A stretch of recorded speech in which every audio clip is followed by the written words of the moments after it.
पता है मैं एकदम बर्बाद हो चुकी थी। लाइफ में कुछ भी नहीं बचा था। घर में टेंशन, पैसे, लड़ाई झगड़े, इतनी मतलब घर में मुसीबतें आ चुकी थी जिसकी कोई हद नहीं है। फिर मैंने सिर्फ है ना एक लफ्ज़ पढ़ना शुरू किया, वो है अस्तगफिरुल्लाह। और कसम से यकीन मानो मेरी ज़िंदगी हकीकत में बदल सी गई। मैंने खुद ने नहीं सोचा था कि मेरे हालात इस कदर मतलब सुधर जाएंगे। तो अस्सलामु अलैकुम everyone, welcome back to my YouTube channel. कैसे हैं आप सब? आई होप कि आप सब ठीक होंगे, अल्लाह की पनाह में होंगे। तो मेरी प्यारी बहनों, आज जो बात मैं आपको बताने जा रही हूँ ना, वो सिर्फ एक वीडियो है, बल्कि मेरी एक लड़की की कहानी है। एक ऐसी लड़की जो हर रात रोती थी, जिसकी दुआएं लौट जाती थी, जिसके घर में बरकत नहीं थी, दिल बेचैन, चेहरा उदास और हर तरफ सिर्फ दर्द ही दर्द था। लेकिन फिर उसने एक अमल शुरू किया, ना कोई बड़ा वजीफ़ा, ना कोई मुश्किल इबादत, बस एक लफ्ज़ अस्तगफिरुल्लाह। और फिर जो हुआ वो सुनकर आपकी रूह कांप जाएगी। तो मेरी बहनों, कभी कभी इंसान सोचता है कि मेरे साथ ही इतना बुरा क्यों हो रहा है। घर में लड़ाई, रिश्तों में नफ़रत, दिल में घबराहट, रोज़ रोना, रिज्क में तंगी, बीमारी, बद्दुआ, बेचैनी। लेकिन हम ये नहीं समझते कि कहीं ये सब हमारे गुनाहों की वजह से तो नहीं है। तो आज लोग कहते हैं मेरा दिल बहुत घबराता है, मुझे सुकून नहीं मिलता, हर काम बिगड़ जाता है, लेकिन नमाज नहीं पढ़ते, तौबा नहीं करते, अस्तगफिरुल्लाह नहीं करते। तो एक वक्त था मैं भी रात को तकिए में मुंह छुपाकर रोती थी। लोगों से नहीं, अपने रब से शर्म आती थी, क्योंकि मैं जानती थी गलती मेरी ही थी। ना मैं नमाज पढ़ती थी, ना अल्लाह से बिल्कुल मैंने मुंह मोड़ रखा था। मुझे कोई मतलब नहीं था हमारे दीन का, किसी की कोई समझ नहीं, कुछ नहीं, बिल्कुल एक अलग सी ही दुनिया में जी रही थी।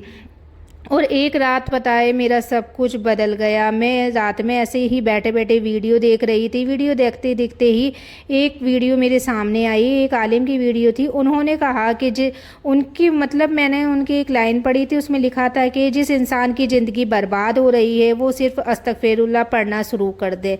यकीन मानो मैंने वो वीडियो देखते ही बस ये लाइन दिल में मेरे उतर गई। उस रात मैंने रोते हुए कहा कि या अल्लाह, मैं बहुत गुनहगार हूँ, लेकिन तू तो सबसे रहम करने वाला है। और फिर मैंने पढ़ना शुरू किया अस्तगफिरुल्लाह अस्तगफिरुल्लाह। मैं जब भी दिन भर मतलब अस्तगफिरुल्लाह पढ़ती ही रहती थी। तो ये इस्तगफार का पहला मुआवजा बताती हूँ आपको। तो मेरी बहनों, कसम से पहले दिन कुछ महसूस नहीं हुआ, दूसरे दिन भी मुझे कोई इतना ख़ास वो नहीं हुआ, लेकिन ऐसे धीरे धीरे वक्त बीतता गया। एक हफ़्ता हुआ, दूसरा हफ़्ता हुआ, दिल हल्का होने लगा, घबराहट कम होने लगी, रात को नींद आने लगी, और सबसे बड़ा करिश्मा, मैं फिर से नमाज की तरफ लौटने लगी। जिस लड़की को सजदा भारी लगता था वो सजदे में रोने लगी थी। तो एक कड़वी बात बताती हूँ, आज लोग डिप्रेशन की दवा ढूंढते हैं, लेकिन अस्तगफिरुल्लाह नहीं पढ़ते। लोग चाहते हैं कि ज़िंदगी बदल जाए, लेकिन गुनाह छोड़ना नहीं चाहते। म्यूजिक भी चाहिए, हराम रिश्ता भी चाहिए, नमाज भी छोड़नी नहीं है। फिर कहते हैं कि दिल को सुकून नहीं मिलता। तो दिल को सुकून कैसे मिलेगा? जिस दिल में गुनाह भर जाए वहाँ सुकून कैसे आएगा? एक और करिश्मा आपको मैं बताती हूँ। घर में हमेशा मेरे पैसों की तंगी रहती थी, हर महीने लड़ाई, कर्ज, फिक्र। लेकिन जब मैंने रोज़ अस्तगफिरुल्लाह पढ़ना शुरू किया तो धीरे धीरे रिज़्क खुलने लगा, काम बनने लगे, रुके हुए पैसे आने लगे। और मुझे उस हदीस का मतलब समझ आया कि इस्तगफार रिज़्क के दरवाजे खोलता है, तो अल्लाह गुनहगारों को भी माफ़ कर देता है। तो मेरी बहनों, शैतान सबसे पहले क्या कहता है? अब तेरी तौबा कबूल नहीं होगी। वो हमारे दिल में ये बात डालता है कि तेरी तौबा तो कभी कबूल होने वाली नहीं है, तूने इतने गुनाह कर लिए, और इंसान टूट जाता है। लेकिन सुनो, अगर तुमने 1000 बार गुनाह किया है फिर भी अल्लाह की रहमत बड़ी है। तुम बस सच्चे दिल से कहो कि अस्तगफिरुल्लाह रब्बी मिन कुल्ली जंबिन व अतूबु इलैहि। इससे देखना आपको बहुत फ़ायदा मिलेगा। तो रात का इस्तगफार, एक रात तहज्जुद में मैंने सिर्फ रोकर अस्तगफिरुल्लाह पढ़ा। ना कोई इतनी लंबी दुआ, ना कोई इतनी बड़ी बात, बस रोती रही और दिल से कहती रही कि या अल्लाह मुझे माफ़ कर दे। तो मेरी बहनों, उस रात के बाद मेरी ज़िंदगी रियल में धीरे धीरे बदलना स्टार्ट हो चुकी थी। तो जिस घर में इस्तगफार होता है, जिस घर में अस्तगफिरुल्लाह पढ़ा जाता है, वहाँ रहमतें उतरती है, लड़ाइयाँ कम होती है, बीमारियाँ हल्की होती है, औलाद सुधरने लगती है, لیکن آج گھر میں قرآن کم، موبائل زیادہ ہے، ٹی وی زیادہ ہے، ذکر کم ہے، سونگ زیادہ ہے۔ تو کبھی کبھی اللہ انسان کو توڑتا ہے تاکہ وہ واپس اسی کے پاس آ جائے۔ اور شاید آج یہ ویڈیو بھی اللہ نے تمہیں اس لیے دکھایا ہے کیونکہ وہ چاہتا ہے تم واپس آ جاؤ۔ تو میری بہنوں، اگر سچ میں زندگی بدلنی ہے تو آج سے یہ عمل شروع کرو۔ صبح اٹھتے ہی 100 بار استغفر اللہ پڑھو، ہر نماز کے بعد 100 بار پڑھو، رات کو سونے سے پہلے رو کر پڑھو اور دل میں محسوس کرو کہ میرا اللہ مجھے سن رہا ہے۔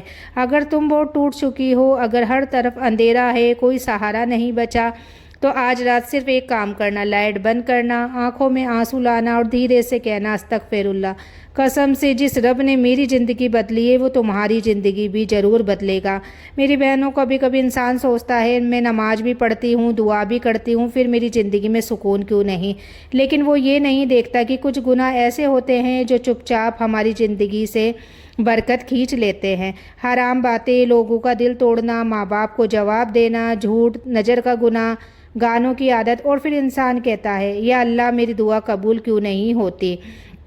تو ایک سمے ایسا تھا جب میں باہر سے ہنستی تھی لیکن اندر سے پوری ٹوٹ چکی تھی۔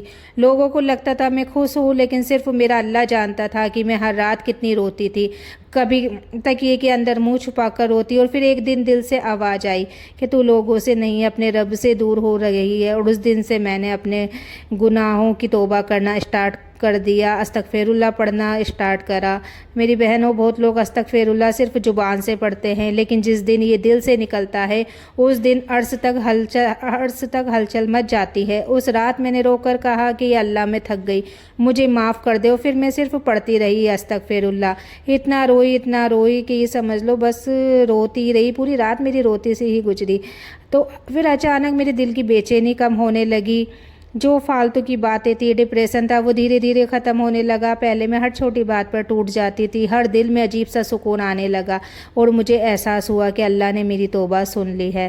تو میری بہنوں، استغفر اللہ صرف گناہ معاف نہیں کرتا، یہ انسان کی قسمت بدل دیتا ہے۔ حضرت حسن بصری رحمۃ اللہ علیہ کے پاس لوگ آئے، کسی نے کہا بارش نہیں ہو رہی، انہوں نے کہا استغفار پڑھو۔ کسی نے کہا غریبی ہے، انہوں نے کہا استغفار پڑھو۔ تیسرے نے کہا اولاد نہیں ہے، انہوں نے کہا استغفار پڑھو۔ لوگ حیران ہو گئے تو انہوں نے کہا میں نے قرآن میں پڑھا ہے استغفار ہر مصیبت کا علاج ہے۔ تو اب چاہے کچھ بھی ہو لیکن آپ کو استغفار پڑھنا ہے، پڑھتے رہنا ہے، صبح شام، کام کرتے ہوئے، کھانا بناتے ہوئے، جو بھی رسوئی میں اگر آپ کچن میں کام کر رہے ہو تو اس میں بھی استغفار